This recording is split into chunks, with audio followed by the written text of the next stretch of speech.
Thank you. Thank you everyone for being here on a Friday night, especially my colleagues, because I know you guys had a long week this week. And thanks so much, Sarah, for just putting us all together. Appreciate it.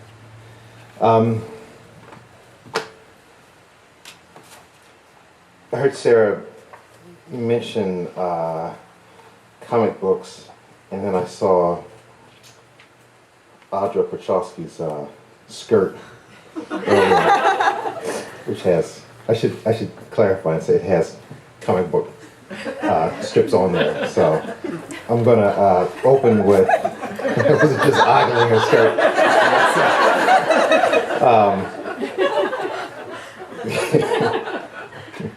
I should just left it at that.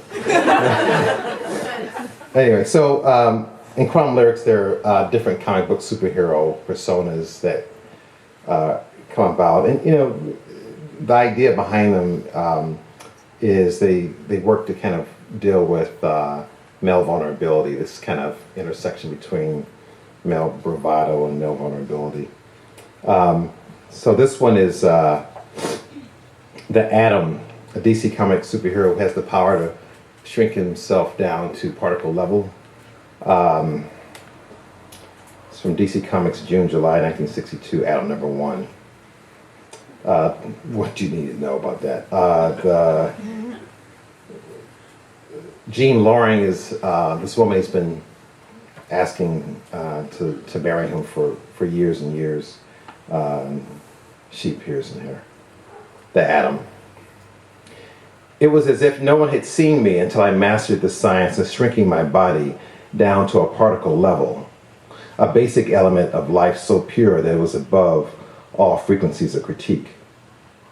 It was as if no one felt my hand till it was pure vibration, lighter than a gnat's wing on the back of their hand, not till my touch became a thought experiment of memory. People wondering if they could recall my skin against theirs, and if this recollection was just that or a new experience, something impossible yet flesh and bone. I'm stronger than most men, but I'm as weak as any man too. I fight to save the world from destruction, but I also fight to hear my lover, Jean Loring, say yes to marriage and to figure out my purpose in this world. Do you think if I could have managed my life at 6 feet and 180 pounds, I would have shrunk to near invisibility just to be seen? Sometimes shrinking to the size of a coin is a superpower. Sometimes it's just a way to find value in one's life.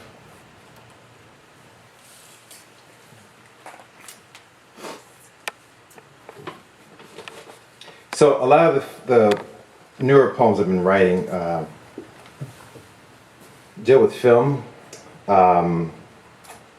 And they take just the title of the film and kind of riff off of that. So this first poem is from a Korean film by Park Chan-wook from 2003. It's called Oldboy. And Oldboy is a film it's a pretty strange film. It's kind of a surprise at every scene. And you know, it's about a guy who's been abducted by someone who's getting revenge on him, and he's held captive in a hotel for 15 years. While he's in the hotel, he's drugged every day, and he's released 15 years later, and they find out that his wife's been murdered, and he's trying to find out why all this has happened to him. He's also trying to reconnect with his daughter. And so this is about that. Oldboy. If one rainy night you find yourself leaving a phone booth and you meet a man with a lavender umbrella, resist your curiosity to follow him, to seek shelter under his solace from the night. Later, don't fall victim to the hypnotist's narcotic of clarity, which proves a curare for your heart. Her salve is merely a bandage under which memories pulse. Resist the taste for something still alive for your first meal. Resist the craving for a touch of a hand from your past. We live some memories, and some memories are planted. There's only so much space for the truth and the fabrications to spread out in one's mind. When there's no more space, we grow desperate. You'll ask if practicing love for years in your mind prepares you for the moment. If practicing to defend one's life is the same as living. You'll hole up captive in a hotel room for 15 years and learn to find a man within you, which will prove a painful introduction to the trance into which you were born. Better to stay under the spell of your guilt than to forget. You've already released your pain onto the world. Don't believe there's some joy in forgetting. You'll soon see the struggle to forget simply engraves memories deeper. What appears as an endless verdant field only spreads across a building's rooftop. Your peaceful sleep could be a fetal position which secures you in a suitcase in this field. A bell rings, and you fall out of this luggage like clothes you no longer fit. Now what to do? You remember when you were the man who fit those clothes, but you've forgotten this world. Even in forgetting scenes from your life, there always remains a shadow of the memory. Not in your spirit center until within a moment's glance, strangers passing you on the street observe history in your eyes. Experience lingers through acts of forgetting, through small acts of love or trauma falling from the same place. Listen, whether memory comes in the form of a stone or a grain of sand, they both sink in water. And a tongue, even if it were, say, sworn to secrecy, even if it were cut from one's mouth, yes, even without a mouth to envelop its truth, the tongue continues to confess.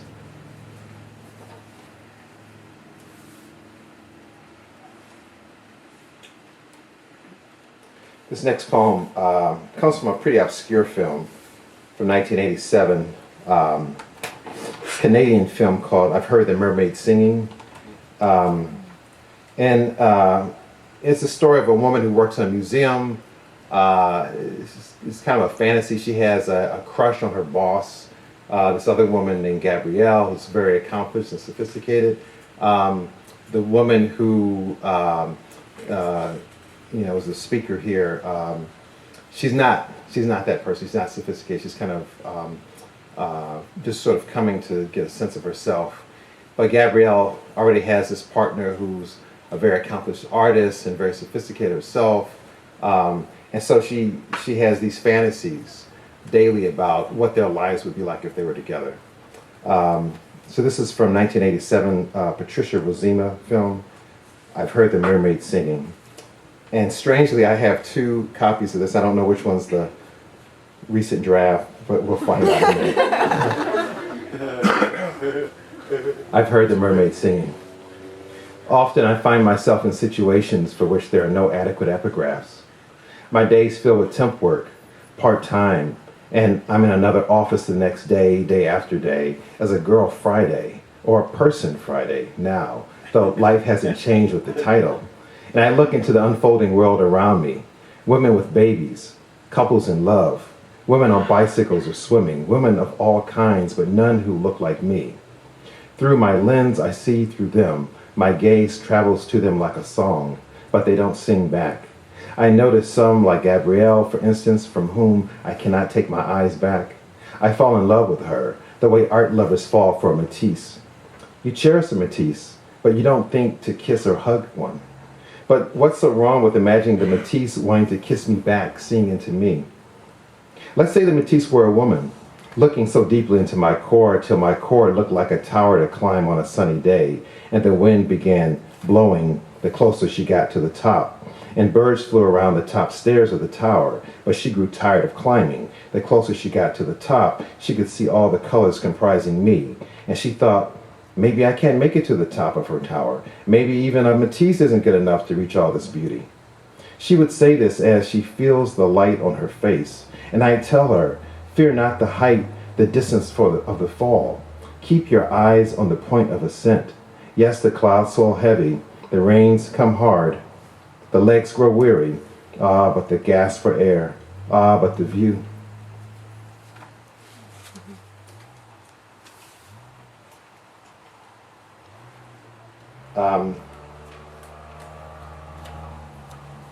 This is a short film from 1956, The Red Balloon. It's It's a film that I was a fan of as a kid. They used to play it every summer at the public library in my neighborhood. It's about a little boy who has this sort of, not even really an imaginary best friend, but a red balloon that he finds, and the balloon sort of becomes a persona and a best friend to him, and travels around with him. And of course, all the other kids get jealous of this magical balloon, and they try to destroy the balloon, and it becomes this great metaphor. So this is from Albert Lemeris from 1956, The Red Balloon. Tribes of boys are jealous of the one tethered to the red balloon. Adults don't seem to understand him either. See the boy runs with his balloon trailing behind him. Even when he opens his grip, the balloon obeys. As if it had legs, runs alongside him. Can you see? Even in the silences between them, even when the boy is not there, even when the boy cannot come to play, the balloon, the boy's secret, this one boy's one friend, remains loyal, rising and falling right along with the boy.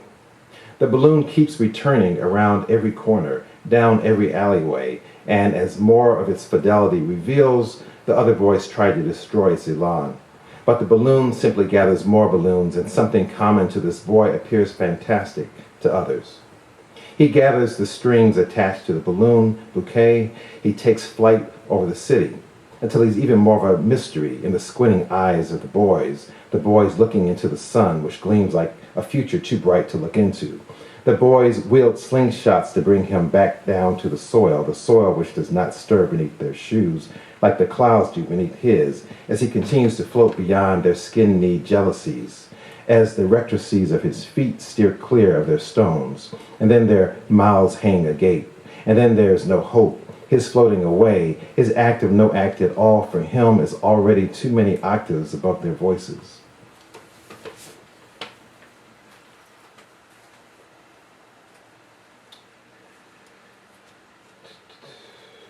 Each of these has a very different sort of voice to them. This is Spike Lee's Do the Right Thing. Most people seen Do the Right Thing? I read someplace recently where no one have seen the movie. All right, so this is Do the Right Thing, Spike Lee, 1989.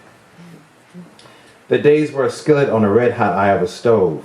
The men on the corner, the couple in their apartment, the kids playing under a fire hydrant's relief were all sitting, loving, or playing in a skillet. Heat rose off the acidness of summer language. Some called it music, others called it fire. The days were a skillet, but the nights were a match lighting the gas. No moon appeared, only steam rising off the sidewalks from the day. Feet danced on the skillet, and smoke alarms sounded.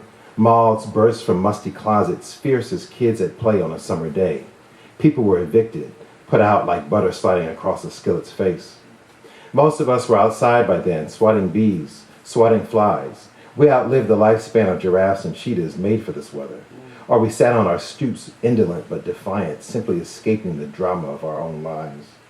Even those indoors without air conditioning, we like to believe at least, escaped the heat somehow. Mookie, to cool her fire, melted ice cubes on Tina's nipples.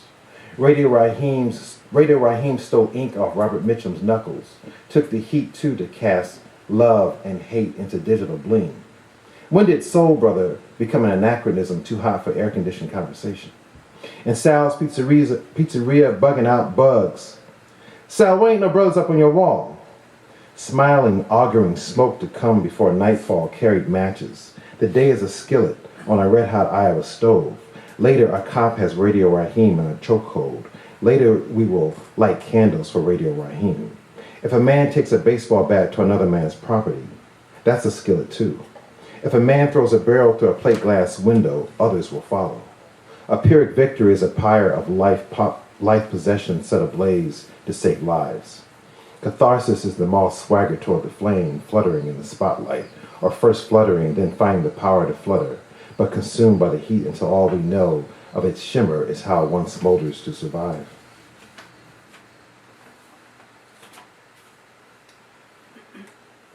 This is another French film from '61, by Elaine Resnais last year at Marienbad. And it's, it's a film that's sort of about memory.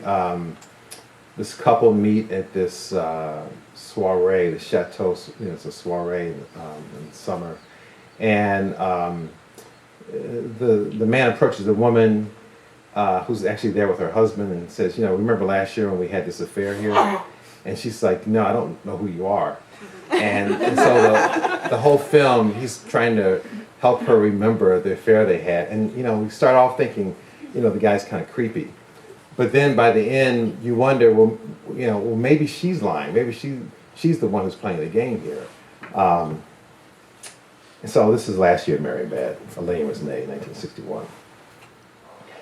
A place, though visible, is like a ghost of memories. Even memories one forgets linger in the space in which they occurred. Here within the expanse of vaulted ceilings, doorways leading to more doors, hallways leading to more halls, the faintest recollection will absorb over time. No act will wholly evanesce. Wander over the carpets and marble floors, and the echoes of bygone eras endure, wafting through corridors like a perfume pulsing on a neck. What should one make of what happens in a bedroom or a garden between lovers? Footsteps are absorbed by carpets so thick, so heavy. And if the space awakens in a man or a woman something they would not find the inner charge to commit in their own bedroom or in a garden they tended, should they forget, embrace this longing? This couple, let's say, met last summer at a chateau soiree, and they made love or they thought about making love to each other. If they did make love, well, they're adults. They'll turn to each other in memory, forever waiting there for each other. They will always have this place and time. But if one evening while in the same room, this couple, which is not really a couple, they each have lovers waiting on them at home, maybe upstairs in a room. If they both thought about making love to each other while catching a glance across a crowded room, well, why does one try to forget a moment like that? Footsteps are absorbed by carpets so thick, so heavy. Again and again, the moment is captured in one's mind, but try to prove it happened, and details retreat, interrupted by darkness. Again and again it calls, but the better senses abate any emerging pleasure. One may even convince the body against the will that such moments fall into a portal of mere possibility, never spoken of again.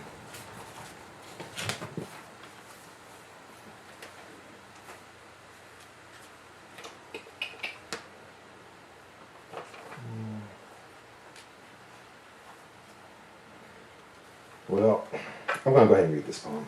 This is the Mac, black exploitation film. Yeah, very different voice again.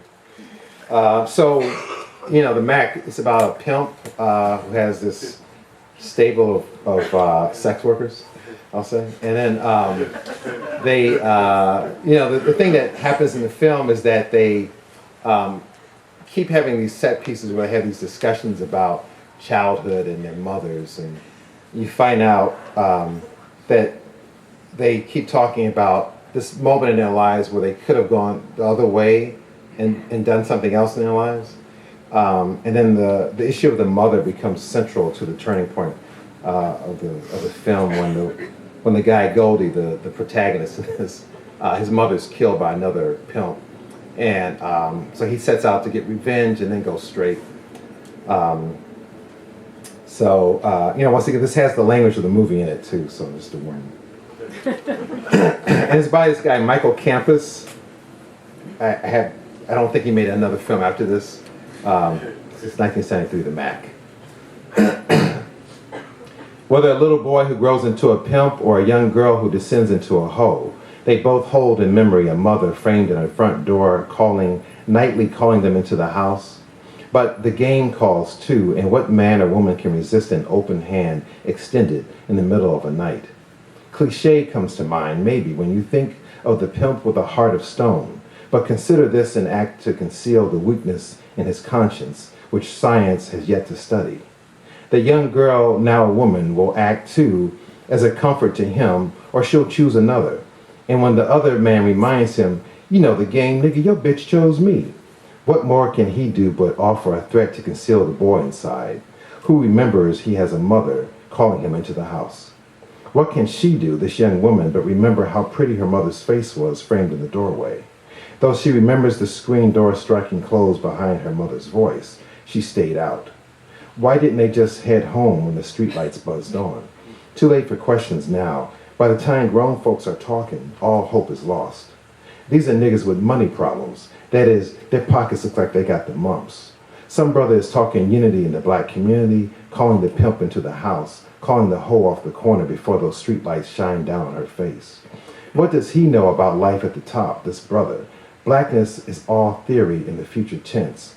Goldie, the pimp, hands out money to kids who stay in school. He's the Mac of the year, but his ass is confused too if he doesn't hear the mothers calling for his head on a stick, which he'll probably think is just a cool cane.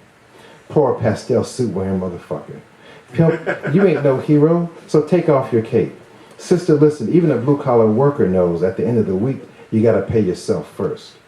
There may not be any food in the house for the young girl, there may not be a TV in the house for the little boy, but stop looking at your poop-butt friends when I'm talking to you. Stop asking questions when grown folks are talking. You need to bring your young self home even if you think there's nothing there waiting on you. Boy, get your ass in this house and leave those girls alone.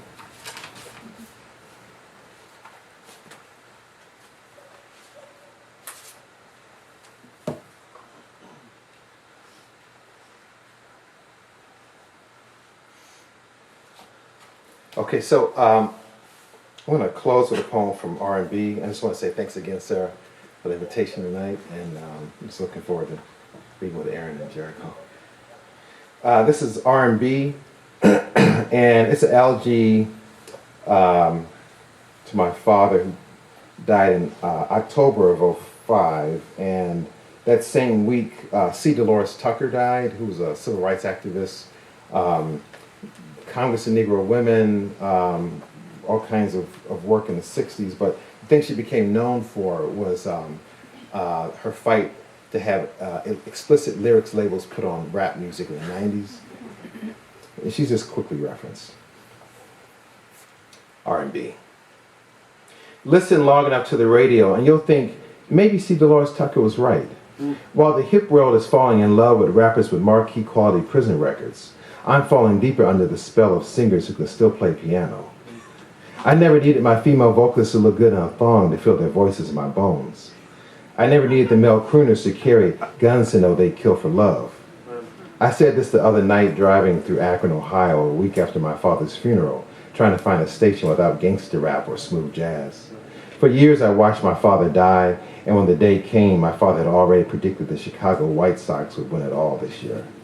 And on the TV in his hospice care room, as he took his last breath, Jermaine Dye hit the first home run in the series. This is all over now. November. Trees on front lawns rustle and globes on street lamps rattle in a determined wind. I'm looking for fast food and some music to change my mood and the weather. In these silent moments, I listen open to any sign or savior I can find. I pass a half-lit neon Arby's roast beef sign, struggling through a dark night of orbiting debris.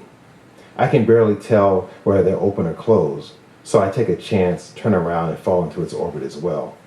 I walk in and see two young black men, young brothers to me, with cornrows in their hair, and each carrying about 50 pounds more than they should on their young bones, standing behind the counter. One brother asked me if he can take my order, but I can't think about roast beef. I think, why is he so overweight as a teenager? I think, what is he going to look like when he's 40, my age? I think, what is he going to look like if he makes it to 77, my father's age when he died? I shake my head and I tell him I'm not ready. I try to focus on food. I'm having a hard time because the music is so loud, some alternative rock with an emo boy voice. Once I order, the brother who took my order starts to argue with the one making my sandwich. And when I think their argument is getting too loud, when I think they're going to come to blows, they burst into laughter. And they stop and they look at me, and then they look at each other.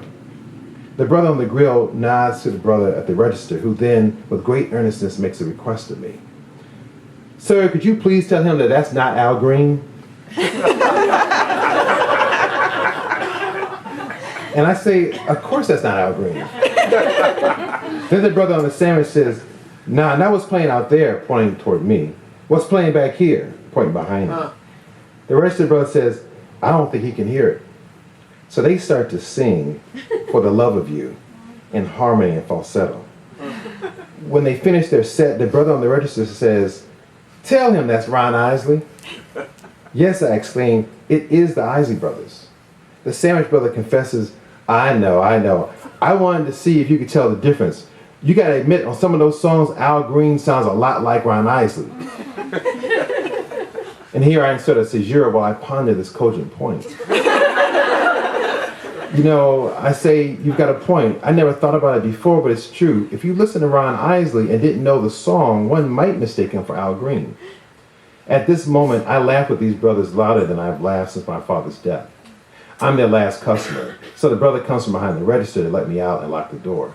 I get outside and walk to my car and get on with what's left of my life. As wind tears at the earth, leaves settle around the streets, and daylight subdues again. Till one day, through a near-closed window in my mind, I'll see these two young men among the generation I once thought only sampled R&B. I'll hear the vibrato in their voices, and the mind's dust will wipe away.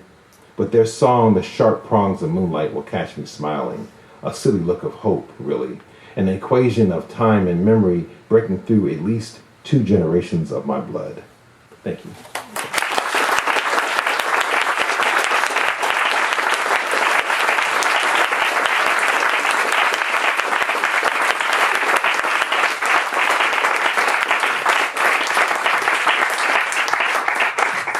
Thanks, Van. That was so great. That was one of my favorite poems, that last one. Aaron McCullough. I had said earlier that I love reading these poets over and over again for different reasons, and Van's is, as you might have heard, just he goes into so many different kinds of people and their voices, and you just feel like you learn something entirely new about that. A whole world opens up. In Aaron's work, I just read his lines over and over again because they're so beautiful and they make me think, oh, I can do this with some words. Aaron is a librarian for the English Language and Literature at Hatcher Graduate Library at the University of Michigan. He has a PhD in English literature from the University of Michigan and an MFA in creative writing from the Iowa Writers Workshop. And he has 4 books of poetry and another book of nonfiction, which is called Coming Through Voices of a South Carolina Gullah Community from the WPA Oral Histories Project from the Gullah community in South Carolina. The newest book is called No Grave Could Hold My Body Down, and I believe that it's the first time you're reading from that since it's been published, right? It just came out just days ago, so it's very exciting. Of this book, I can say one of the descriptions of the book is that McCullough offsets elevated language with manic and unheard prayers, folk songs that answer the mandates of the Bible, and a travelogue that speaks in medieval lyrics. McCullough leads us across a land in love with want. And a reviewer said of his earlier book, there's so much going on in this poem that I think the best way to think of it is a kind of string quartet of voices that both clash and build upon each other. When I was reading this book, when it first came out a few days ago, I think, I felt that. I felt we had been talking about tone, and there's so many different tones within this book, and it causes within you reading it to have just a whole myriad of emotions, sort of in a microcosm of the way that Van's whole work goes into different voices and places. This happens just on a line-to-line basis in Aaron's work. I hope that makes sense. To me, it reminded me of George Oppen, yet more, I can't even believe I'm going to say this, more beautiful in some ways in terms of it's yeah, I know it's like blasphemous, but it's true, like the words that he chooses and how he puts them together. And it really makes me want to try new things with my own writing and to think, wow, I can really do something new. So please welcome Aaron reading from his world premiere of the new book.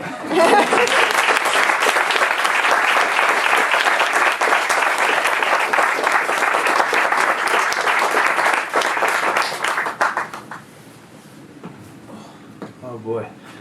thanks a lot, Sarah, for that. It was a wonderful setup. I don't know if I can live up to anything you've said, especially being more beautiful than George Oppen. It's probably the most important poet in my life, one of them at least, and also really hard to follow Van, and also really hard to lead into Jericho. So I feel like if your expectations are not met, you can bill me, but also don't let it interfere with your impulse to buy the book. So I want to just frame this just right. This book, as Sarah mentioned, I spent a good bit of my life working, studying a community of Gullah speakers in South Carolina. Myrtle's Inlet is the name of the community, and it's in the vicinity of Myrtle Beach. And how I got involved in that project, I really couldn't explain to you in a thorough or in a really clear way, but it did dominate my life for a long time. And I think that it played a role in how this book came about. But I want to tell you a couple other things about this book, and then I'm just going to read. Is this okay in terms of sound? Because I may get kind of loud. I have a tendency to get a little loud. So, you'll have to deal with that, I guess. I'll tell you a couple things about where this book came from, and then I'm just going to go through some parts. I'm not going to read the whole book. But first thing is that it originally was called John Fahey's America. The original sort of thematic or formal framing device was me listening to this one record by John Fahey, a folk guitar player from the 60s. I mean, he lived to the 90s. But it was called America, and I was listening to it right as John Kerry was not winning in 2004. And I was really enraged and disappointed and frustrated with especially the Christian right in the Southern Christian right, and struggling with my own Christian beliefs, and listening to a lot of gospel music also from the turn of the century. So it ended up being called Jesus, No Grave Can Hold My Body Down, which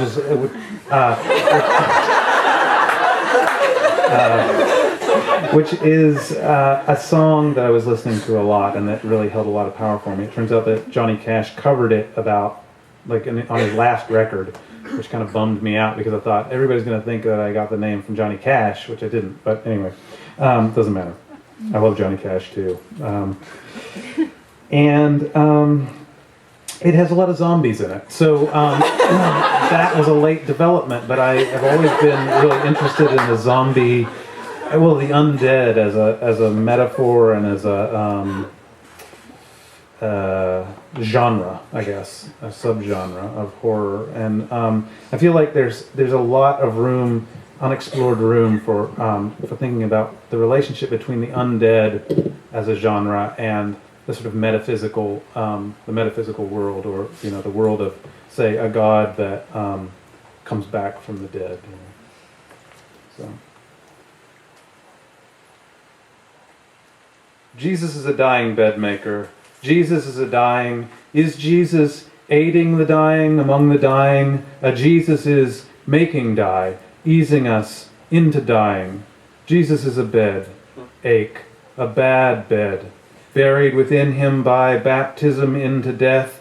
Us is a dying, a bit of me, in bed with dying. By us, married to another us who walk after the flesh. Jesus is a dying bedmaker. As we rise from bed, what are we walking for? Add Jesus, bed Jesus, die. Be made as a bed is made, first the fitted sheet, then the flat, and finally a blanket, fresh, rather rough cotton or light flannel, and tear the sheets away in an ague. The use of pleasure is a dying bedmaker. The use of ache and dying is the ease of dying.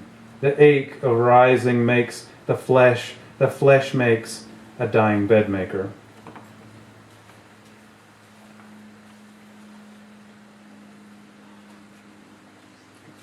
This section is called Threshold, Night of. It's a prose section.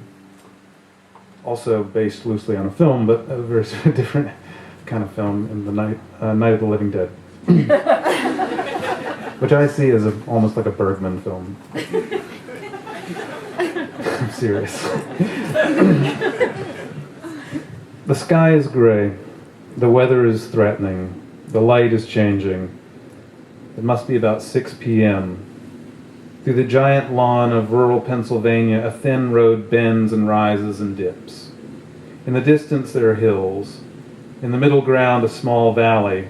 But from where I stand, the landscape looks awkwardly compressed as it edges up against me. The light of the stars taking so long to get here. This is how the dead see the living world when they rise. Through the giant lawn of Middle Tennessee, a thin road bends and rises and dips.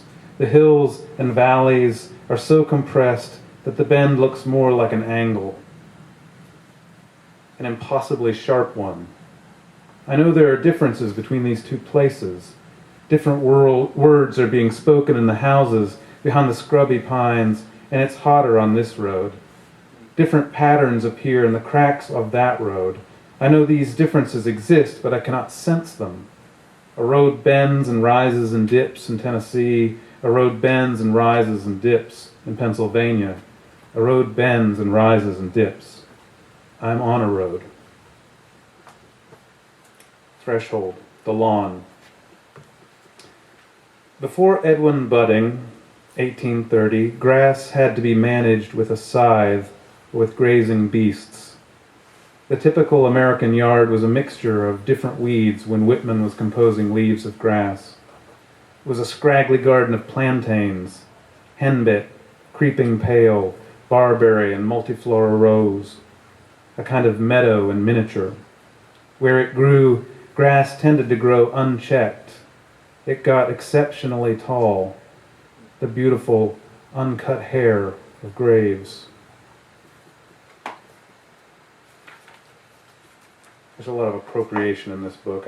That last line, I wish I could say I wrote, but I stole from Whitman. Lest that make you buy the book. I don't want you to buy the book on the false belief that I wrote that line. Stole it. It's just as good. Threshold, vital heat. The shirt is true bark. It sits cold and comfortable on the skin. In the rain it dries quickly.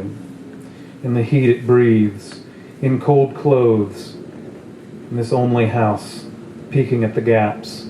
The road rises to the stand of trees. It dips behind the house. The neighbors loom on the lawn in their shirts. They are looking past me and the house to the stars, as if the house and I were protecting the stars. I am in their way. My shirt is.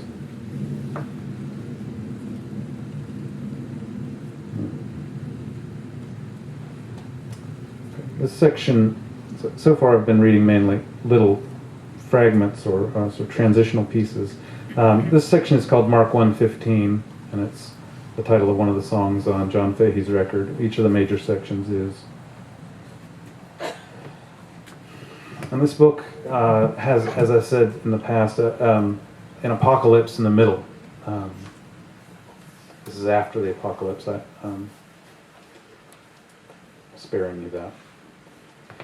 Eschatology in every choice now, that the kingdom at empire's end, that the end of choices is to hand as one chooses with the hand, and something is fulfilled for help or harm.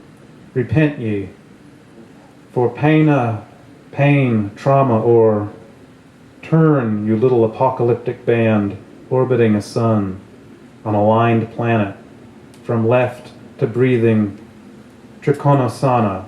Lord, I cannot believe in damnation, only salvation from trouble in mind. But there is fruit, and thou hast hands. And all I know of heaven is this backward view of paradise. All I know of hell, so I'm damned and living, loving my damnation, but letting go a little from call to call. Or to turn this verse, the time is full, with happenings straight over the lip of it until the coyote looks down, and there's another lesson from history. It also rises and falls. That culpa I cop to, yes, Lord, I see the ground, coming for the poof of dust. And sorry I am, Lord, sorry I am, so as I spin from turning conscience bit, but the gospel and the gospel is the thing is done, except for doings. Prayer not swimming in a lips, but groaned out, and thy will maketh intercession for us with groanings that cannot be uttered. Not greatly in sight, abhorred everywhere, yet notwithstanding the same silly flock so despised, no judgment save in always, how the wave chooses beginnings and endings, the pluck of a string, such that good, evil, being born, dying, tempo, dynamo, dolo, rolla, rollo, an elegant vacuum fluctuation model. I don't know how else to say that. The saddle of the guitar, the saddle of the people of the saddle, these end-of-the-world blues. In a pink housecoat, staggering along the sidewalk, is how the time's fulfilled, and the kingdom of God at hand. The sparrow can crush you. Chatter, chatter, twitch, empty-headed angel of destruction, landed in my gutter rail to say there is no time. And if there is a God, God's rationale is nobody's business, but Savasana, the corpse at the end of the runway. I thought I heard one whisper, from this garden see the other gardens, the two valleys terraced with them, sinking in the shadows of late afternoon. And what do you see? But what is a garden? Whether the moon and humid night turning to early blue, or the empty sky, everything at hand, the short yard dotted in strawberry clover, this and the pools and the storm, write out this. The ground you stand on being formed by waves, the slowest ululations of stone, so the garden is a furrow, as the furrow is a garden, and all reflecting God's stern brow at hand. 5 fingers, 6 strings, wheat which looks like tares, tares which look like wheat. Let them go anywhere they may, till that great harvest day. The great agriculturalist bias of these metaphors. We are not seeds or produce. Would you wrinkle us like soda cans? In the worn way between the sidewalks, telling the puddles to dry up, and the dry spots to become puddles, or the patches of shade to curl. Jesus, help me die before I die. Bore me, Jesus, to death, to adoration of what is boring, being disconnected and so more real, the drive shaft of the delivery truck beside me clanking, coming apart from my day, pulling my day apart with a lurch and crotchety spin.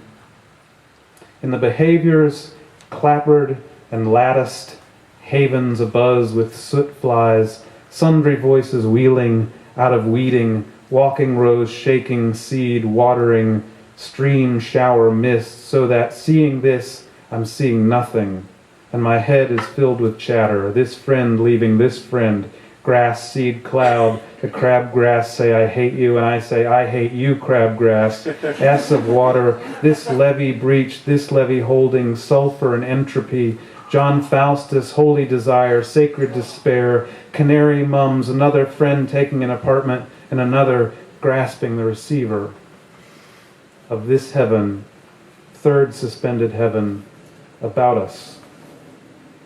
A cage of carbon, a cage of saxophones, a cage of tagged fish, a cage of stone piers, a cage of wide red ribbons, a cage of live and dead cats at the Moran market where cats are sold to make soup, a cage of split palm stem, a cage of every unclean and hateful bird, say the passing beauties to the root of my tongue, to the learned doctors I'm robed in.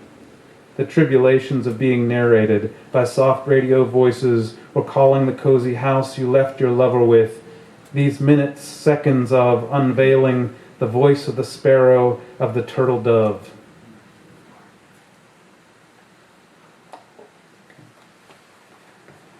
This section is called Voice of the Turtle. It's short. How am I doing on time, Sarah? Is it like near the end, or do I have a little more time? Okay, let's see what I can do here. John the Baptist said, "You must be all voice. In habit, diet, dwelling, conversation, preaching, a voice in the furrow and a voice in the yoke. My love, your beast of burden, my Lord, my love." I confess, sometimes I look at the face of my beloved and say to myself, "See her, see the object of your love in time," and can only half succeed, or worse, being so bad at time and Proverbs. As the empty garden wilts, giant blossoms curling on the ground and colossal gourds in knots softening. For to hear is to know that something grows, still the worm and spontaneous along the hard plastic case protecting the fruit and seeds from the worm, with a drawling word drawing close while you nap in the garden, in the mild shade of the rusty plane tree covered in catkin buttons or humid, the porches of your ears in open air, into the adversaries singing in the hide of the hound, the wayfarer, barker, coney catcher, bull baiter, come, come. Riders winding their horns as they go, singing words around the brick foot of town to my strangling to get out of its sight and into a safer part of town where its eyes don't read and its matted coat isn't not so fell with briars. Back to nostos algos, homecoming grief, to the ground where my work is sore, not sad. Even with the turnspit grinning at us, licking its chops while we trim azalea, take care. Learn to die. Learning G, as runs the glass, man's life doth pass. X, Xerxes did die, and so must you and I. Y, youth, forward slips. Death, soonest nips. The intimacy of the stale bedclothes. The intimacy of the stale hair. The intimacy of the stale t-shirt. The senescent details in which the devil is not, but looks on from a bank not far off. Down on the garden streets, the right angle of the pigeon wing stretching out from the parking lot means something got to the pigeon. But this is not evil. Evil is how we love. This burdened pear tree we love.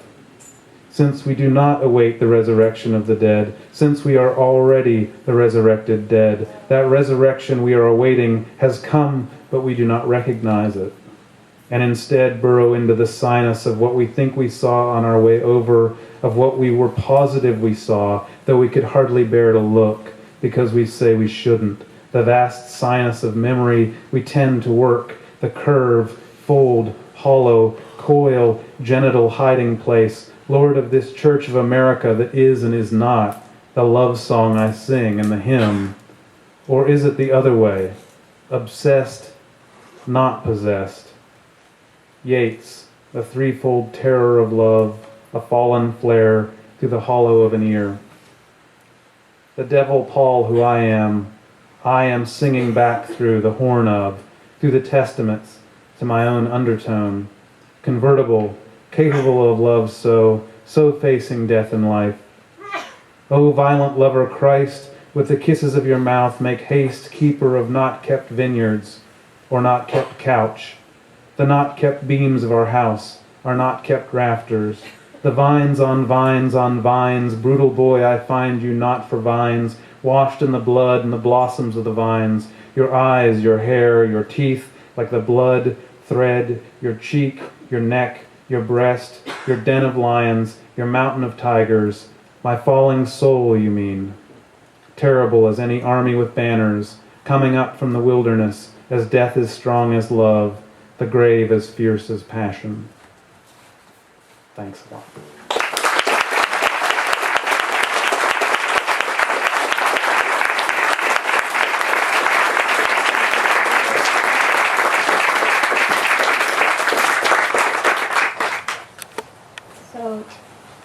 So, sometimes you meet the poetry and then the poet, and sometimes you meet the poet and then the poetry. I met the poet Aaron before his poetry, so thank you, that was beautiful. I met Jericho Brown's poetry before I met him, and I'm so excited to finally meet him and have him here reading tonight. A little bio: he was a speechwriter for the mayor of New Orleans before receiving his PhD in creative writing and literature from the University of Houston. He has an MFA from the University of New Orleans. He won a Whiting Award and a National Endowment for the Arts grant and Radcliffe Institute for Advanced Studies Fellowship at Harvard. And he's a professor at the University of San Diego. His first book, Please, won the American Book Award. Just a little bit about Please. Just as radio favorites like Marvin Gaye, Donny Hathaway, and Pink Floyd characterized loss, loneliness, addiction, and denial with their voices, these poems, chorus of speakers, transform moments of intimacy and humor into spontaneous music. Mark Doty writes, "What these songs hold in common is a commitment to examining how love lives beside the wound, how tenderness and harm are so close together." Susanna Childress, reviewing the book, said, "Each poem is both a gift and a plea. The word please is both a desire and a demand." The first time I picked up Jericho's book, I couldn't put it down. I had to read the whole thing all the way through, which doesn't happen to me a lot. Normally I read poetry like a bag of potato chips where I just eat a little bit more. But I actually think that's a good metaphor. But anyway, this book, I had to, I was revealing too much about myself and my love of potato chips. But Jericho's book, it just cut right through. The voice was so straightforward and honest and brave and compelling and shocking in a good way. And he goes right to the center of what's necessary, holding nothing back. I loved that book. I recently got to read some of his new work, which I love even more. So please help me welcome Jericho Brown.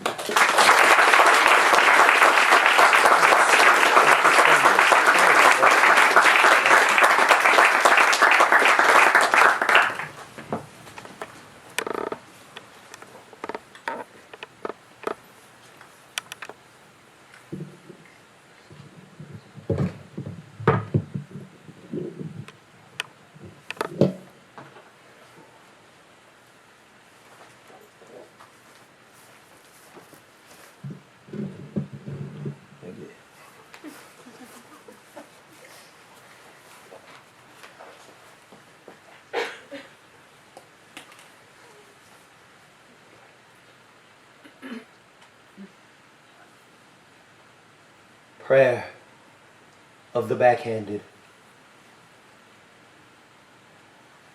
Not the palm, not the pear tree switch, not the broomstick, nor the closest extension cord, not his braided belt, but God.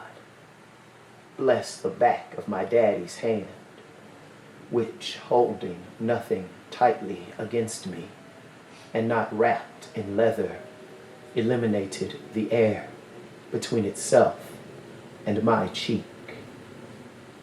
Make full this dimpled cheek, unworthy of its unfisted print, and forgive my forgetting the love of a hand hungry for reflex, a hand that took no thought of its target, like hail from a blind sky, involuntary, fast, but brutal in its bruising.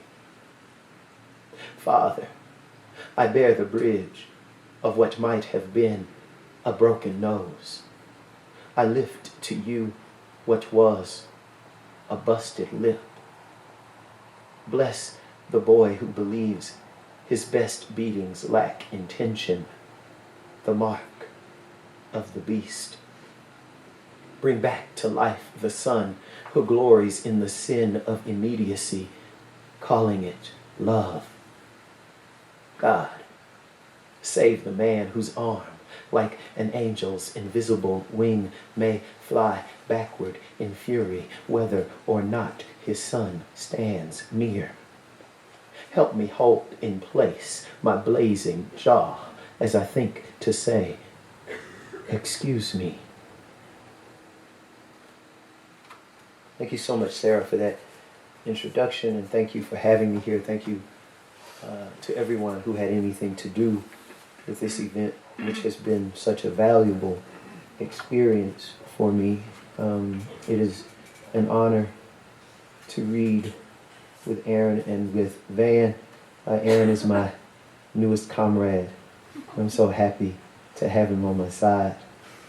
And it's really hard to say everything I would have to say about A. Van Jordan quickly. So I can say that I know that I wouldn't exist if it weren't for his poems, and that they've meant the world to my writing and to my life.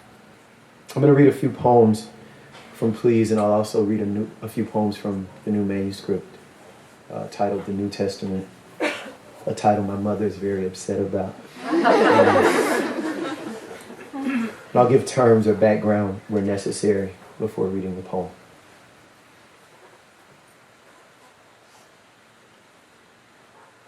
Odd jobs.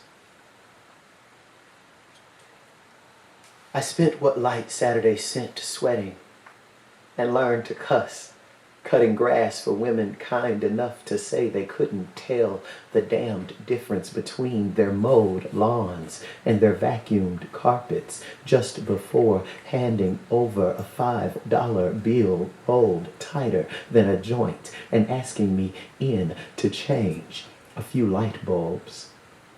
I called those women old because they wouldn't move out of a chair without my help or walk without a hand at the base of their backs. I called them old, and they must have been. They're all dead now. Dead and in the earth I once tended. The loneliest people have the earth to love, and not one friend their own age, only mothers to baby them, and big sisters to boss them around, women they want to please and pray for the chance to say please to. I don't do that kind of work anymore. My job is to look at the childhood I hated and say, I once had something to do with my hands.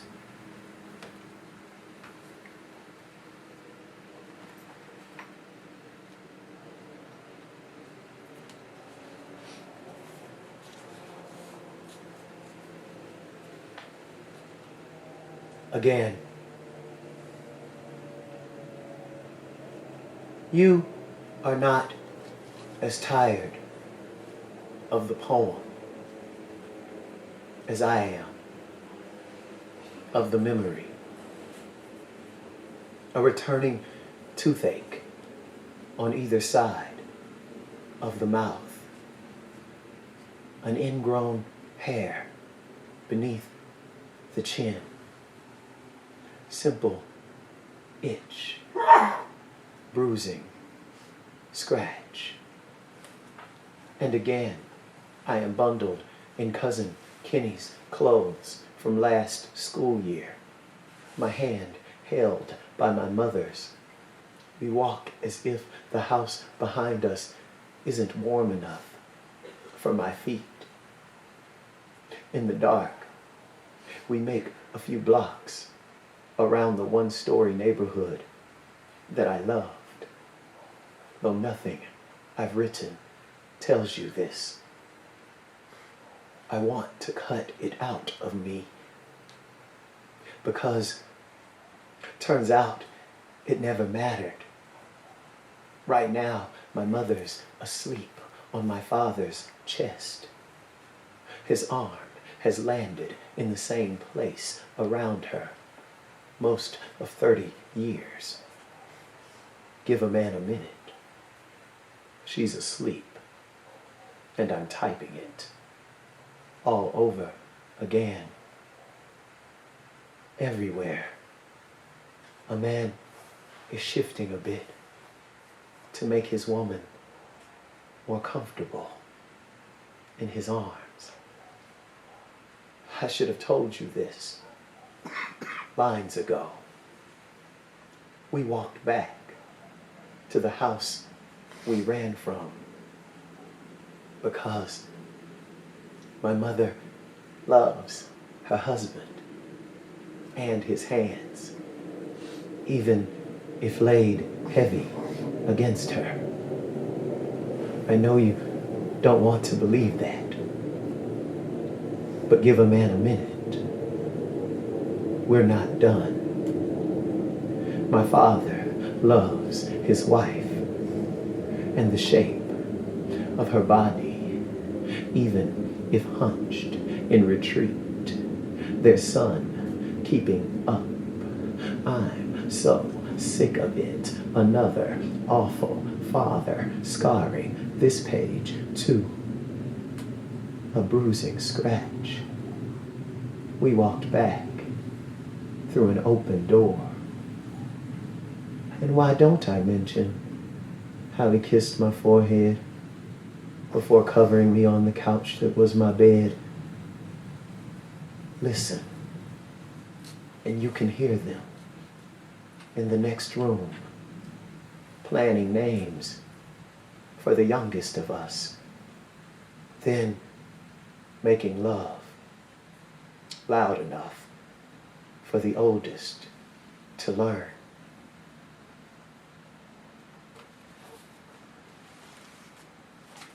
This next poem is titled after one of my favorite words in the English language. It's a word I used to hear all the time growing up in Louisiana, but I hardly ever hear on the West Coast, where I live now. Nim. They said to say goodnight and not goodbye. Unplugged the TV when it rained. They hid money in mattresses, so to sleep on decisions. Some of their children were not their children. Some of their parents had no birth dates. They could sweat a cold out of you. They'd wake without an alarm telling them to. Even the short ones reached certain shelves. Even the skinny, cooked animals too quick to get caught. And I don't care how ugly one of them arrived. That one got married to somebody fine. They fed families change and wiped their kitchens clean. Then another century came. People like me forgot their names.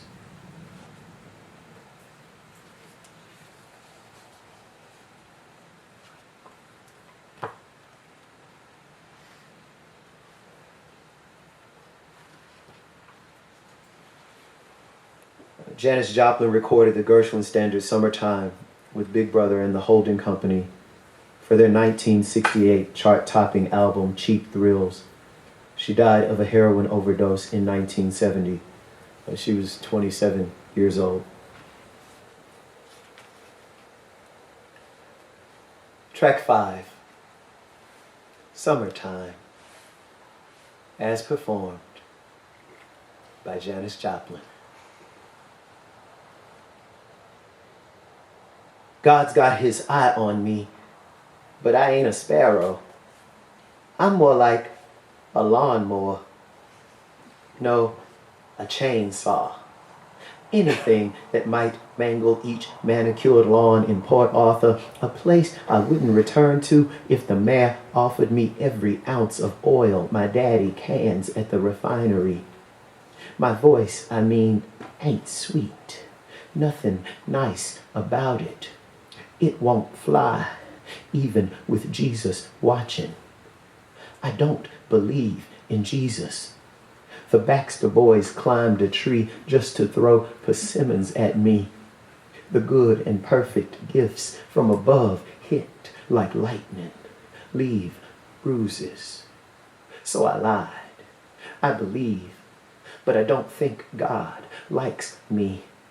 The girls in the locker room slapped dirty pads across my face. They called me bitch, but I never bit back. I ain't a dog. Chainsaw, I say. My voice hacks at you. I bet I tear my throat. I try so hard to sound jagged. I get high and say one thing so many times, like Willie Baker who worked across the street. I saw some kids whip him with a belt while he repeated, please. School out, summertime, and the living lashed. Mama said I should be thankful that the town's worse to coloreds than they are to me, that I'd grow out of my acne.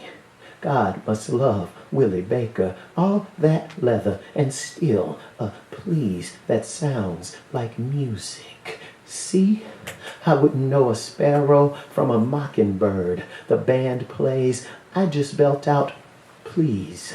This tune ain't half the blues. I should be thankful I get high and moan like a lawnmower so nobody notices. I'm such an ugly girl. I'm such an ugly girl. I try to sing like a man. Boys call, boy. I turn my face to God. I pray. I wish I could pour oil on everything green in Port Arthur.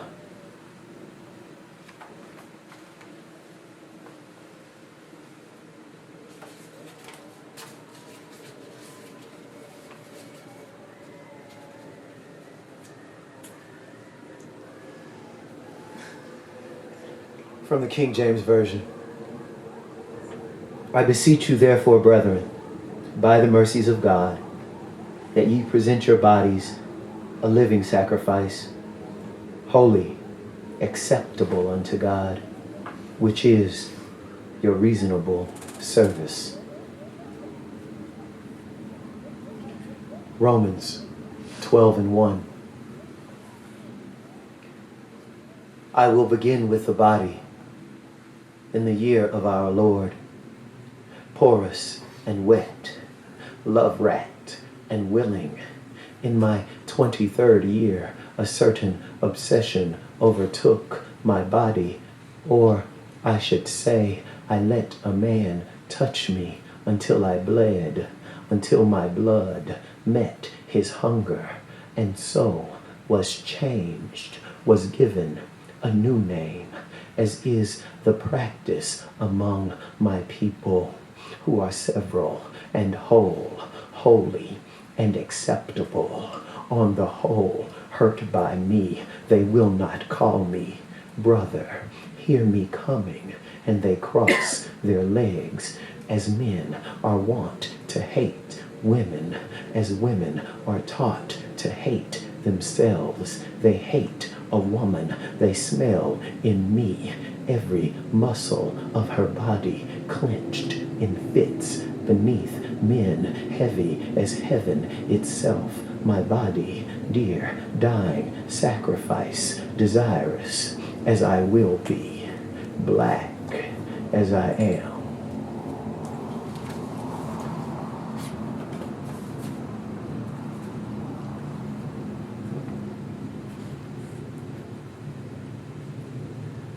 Heart condition. I don't want to hurt a man, but I like to hear one beg. 2 people touch twice a month in 10 hotels, and we call it long distance. He holds down one coast, I wander the other, like any African American. Africa with its condition, and America with its condition, and black folk born in this nation, content to carry half of each. I shoulder my share. My man flies to touch me. Sky on our side. Sky above this world I wish to write, which is where I go wrong. Words are a sense of sound. I get smart. My mother shakes her head. My grandmother sighs. He ain't got no sense. My grandmother is dead. She lives with me. I hear my mother shake her head over the phone. Somebody cut the cord. We have a long distance relationship. I lost half of her to a stroke. God gives to each a body. God gives everybody its pains. When pain mounts in my body, I try thinking of my white forefathers who hurt their black bastards quite legally. I hate to say it, but one pain can ease another. Doctors, rather I take pills. My man wants me to see a doctor. What are you when you leave your man wanting? What am I now that I think so fondly of airplanes? What's my name? Whose is it while we make love? My lover leaves me with words I wish to write, flies from one side of a nation to the outside of our world. I don't want the world. I only want African sense of American sound. Him touching this body, aware of its pains.